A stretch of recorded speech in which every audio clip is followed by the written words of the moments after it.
aluno, como é que vocês estão? Beleza? Tudo tranquilo? Olha lá, vamos continuar aqui falando um pouco de lógica proposicional e vamos entrar agora nas equivalências lógicas. Primeira coisa que eu tenho que falar para você é o seguinte: equivalências lógicas basicamente seria quando eu tenho duas proposições compostas com alguns conectivos e tudo mais, proposição composta, eu tenho uma proposição composta e outra proposição composta. Duas proposições distintas, mas só que ao final, quando você fazer a tabela verdade das duas proposições, nós teremos a mesma tabela verdade, certo? Então, foi o que eu acabei de colocar aqui para você. Duas proposições compostas são ditas equivalentes quando possuem a mesma tabela verdade, certo? Professor, cheguei em um determinado exercício, uma determinada questão de prova, e eu não sei se aquilo que a banca me trouxe é de fato uma equivalência lógica ou não. A banca vai trazer para você o seguinte: determinada proposição, grandona, não sei, é equivalente a essa proposição? É equivalente ou não? Se você não souber ou não lembrar de tudo que eu vou passar, das nossas notatividades aqui, das equivalências mais notáveis no raciocínio lógico matemático, o único caminho para percorrer, para ver se de fato a proposição é equivalente ou não, seria a tabela verdade. Você obrigatoriamente teria que fazer a tabela verdade da primeira proposição e verificar se a última coluna da tabela verdade é idêntica à da segunda proposição também. Bateu igual, tem apenas um V trocado, já não é uma equivalência lógica. Equivalência lógica é quando eu tenho tabelas verdades idênticas, certo? Com isso, nós começamos o nosso estudo aqui a respeito das equivalências lógicas, já na primeira parte com a conjunção. Você já viu comigo antes, isso aí já está bem massivo na sua cabeça, já está bem grudado que a conjunção, eu estou falando do meu conectivo E, um chapeuzinho apontado para cima, correto? Então, olha lá. A conjunção, eu gosto de trabalhar a conjunção juntamente com a disjunção, porque elas possuem a mesma classificação, já vou colocar para vocês, a mesma classificação de equivalência lógica. Então, olha, a conjunção, assim como a disjunção, falar P e Q é a mesma coisa no raciocínio lógico que você chama de você falar Q e P. Se eu falo P e Q, é a mesma coisa que falar Q e P. A tabela verdade vai dar a mesma coisa? Sim, vai dar a mesma coisa. De modo análogo, nós temos a disjunção. Falar P ou Q é a mesma coisa que falar Q ou P. Tudo bem? É a mesma coisa. Falar isso e isso é a mesma coisa. Falar isso e isso também trata-se da mesma coisa. Você fazendo a tabela verdade de cada uma dessas, você vai ver que dá a mesma. Trata-se de uma equivalência lógica. A classificação quanto a esse tipo, você pode notar que eu mantive os dois conectivos, certo? Aqui, olha, eu tinha o E, mantive o E. Aqui eu tinha o OU e eu mantive o OU, do mesmo jeito. Quando isso acontece, eu mantenho o mesmo conectivo e apenas troco as duas proposições simples de lugar, é o que nós chamamos de equivalência lógica recíproca. Recíproca. É a primeira classificação que nós temos para equivalências lógicas, ok? Então, apenas troquei as duas proposições simples de lugar e mantive o conectivo, nós temos uma equivalência lógica recíproca. Uma observação muito importante que eu tenho que fazer a respeito dessa primeira parte é a diferença entre a linguagem do cotidiano e a linguagem lógica, ok? Se eu falo para vocês o seguinte, na linguagem do cotidiano, certo? Na linguagem do cotidiano, entrei e fechei a porta.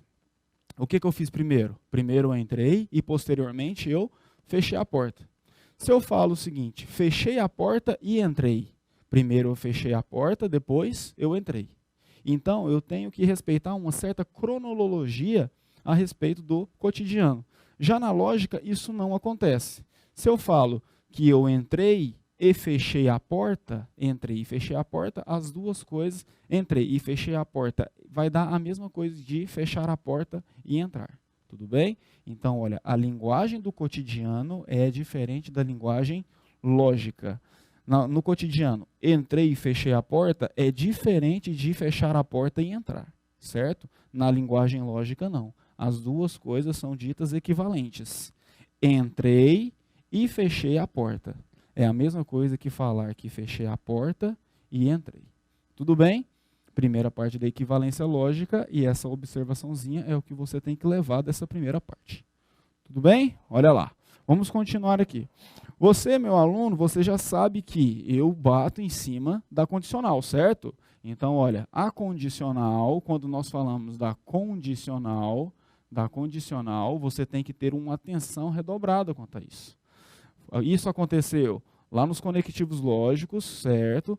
E vai acontecer aqui de novo, olha lá. Condicional é uma coisa muito importante que cai 70%, 80% de todas as provas. Tudo bem? Sempre, sempre, sempre é cobrado. Então, olha, aqui você vai cair, você vai dar de frente com duas equivalências. Diferentemente da conjunção e da disjunção, que possuem apenas uma equivalência, né? Apenas uma equivalência nas classificações, existem 1001 equivalências, certo? Mas só que as notáveis, eu já estou colocando para vocês. Quais são as equivalências notáveis aqui da condicional? A condicional você vai levar para a sua prova duas equivalências que mais caem. A primeira equivalência é a mais famosa de todas, que é a famosa troca e nega. Troca e nega. Como assim? Olha lá, você já viu comigo do que se trata a respeito de uma negação, certo? Então, a primeira equivalência da condicional é a famosa troca e nega. O que eu vou fazer? Eu vou manter o conectivo, certo? Eu mantenho o conectivo, troco as duas e nego ao mesmo tempo. Então, aqui ficaria não Q e do outro lado, não P. Tranquilo? Isso daqui é o que você tem que levar, que cai muito na sua prova. Cai muito, muito mesmo. Então, na equivalência, vocês vão ver que é diferente da negação. Eu posso fazer uma equivalência de condicional com outra condicional. Lá na frente, nas negações, você vai ver que isso não é possível. Eu não posso fazer equivalência de uma condicional com outra condicional. Tudo bem? Eu não posso fazer a negação de uma condicional com outra condicional. A equivalência, sim. Olha o que vai acontecer. Eu quero fazer a equivalência de uma condicional com outra condicional. Troco e nego as duas, certo? Troco e nego. Antes eu tinha se P, então Q. Agora eu tenho não se, não Q, então não P. Esse tipo de classificação, esse tipo de equivalência lógica acerca da condicional, é o que nós chamamos de equivalências lógicas contrapositivas, certo? Contrapositivas. Eu necessariamente tenho que trocar as proposições de lugar e negá-las. Quando eu troco e nego e mantenho o conectivo, eu tenho uma equivalência lógica contrapositiva. Tranquilo? Contrapositiva. A outra equivalência que nós vamos abordar aqui da condicional é o seguinte. Eu posso trocar essa condicional por uma disjunção, certo? Desde que a primeira seja negada ou quê? Então, olha o que vai acontecer aqui. Eu troquei a condicional por uma disjunção, neguei a primeira parte e mantive a segunda, tudo bem? Se você faz essa tabela verdade e essa tabela verdade, e vai dar a mesma coisa aqui, tem que dar a mesma coisa, tudo bem? Você vai levar para casa essas duas equivalências. Uma observação muito importante que eu coloquei é a respeito da condicional invertida. Essa condicional invertida trata-se também de uma equivalência, certo? É a equivalência do pois. Olha lá. Quando a banca trazer para você essa terminologia, pois A, pois B, trata-se de uma condicional invertida. Você vai ler ao contrário.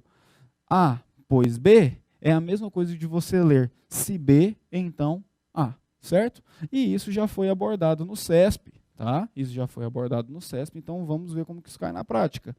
Se eu falo para você, Alberto é advogado, pois Bruno não é arquiteto. Você já sabe o que você vai fazer. Você vai circular isso, circula a primeira parte, circula a primeira parte e dá uma determinada letra. Eu vou falar aqui, ó, que essa daqui é o A, ou P, ou Q, tanto faz. A segunda parte, olha, a segunda parte, você vai circular e vai dar uma outra letra. Eu vou colocar aqui B. A, pois B, certo?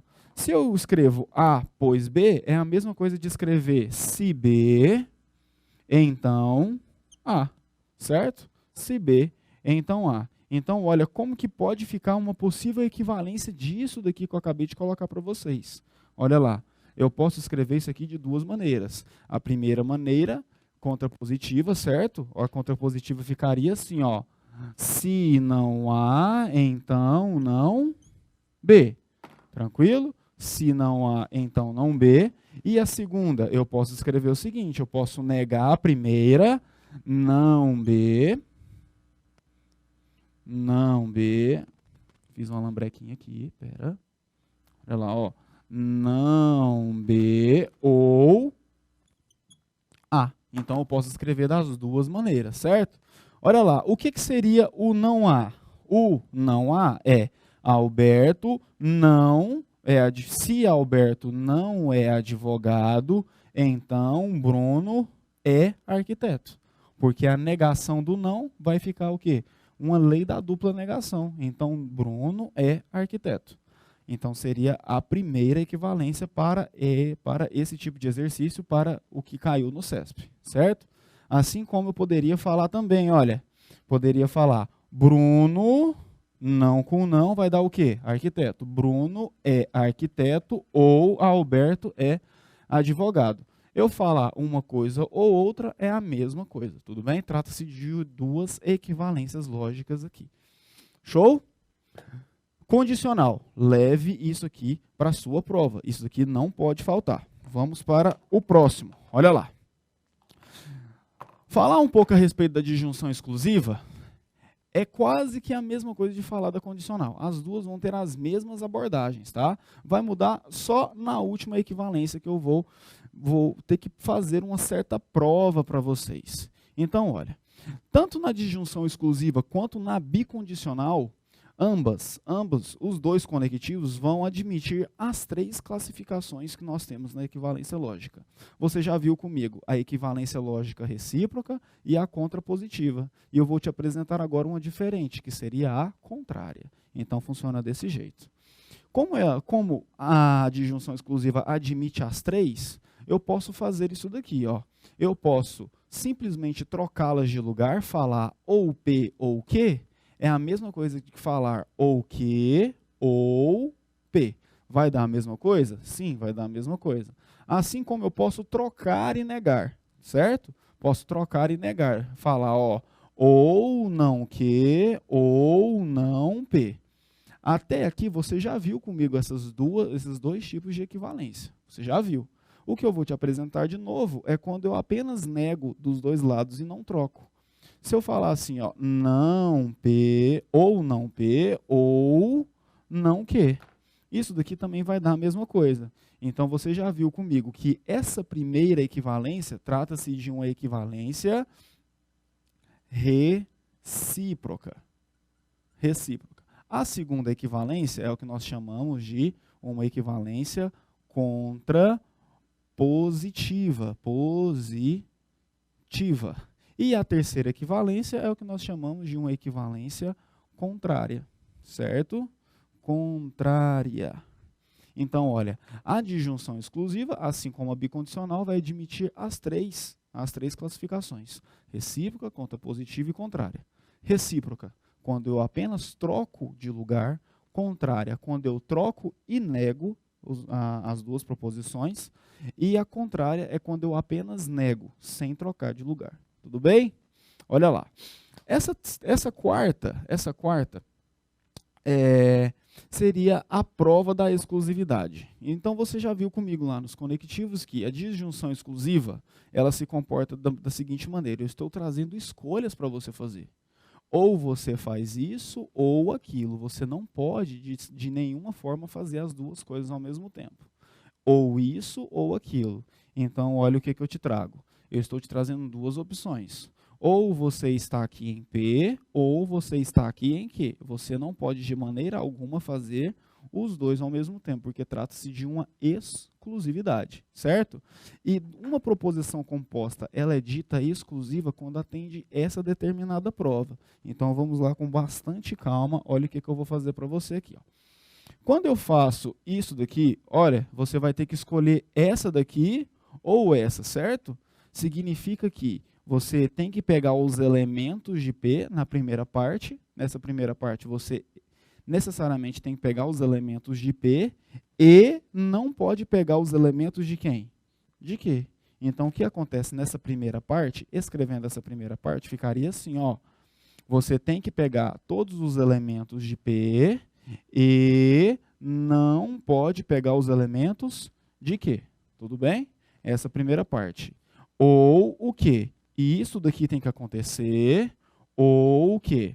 Isso daqui tem que acontecer. Ó. Você tem que pegar os elementos de Q de maneira que não pegue os elementos de P. Então, o que vai acontecer é isso daqui, ó.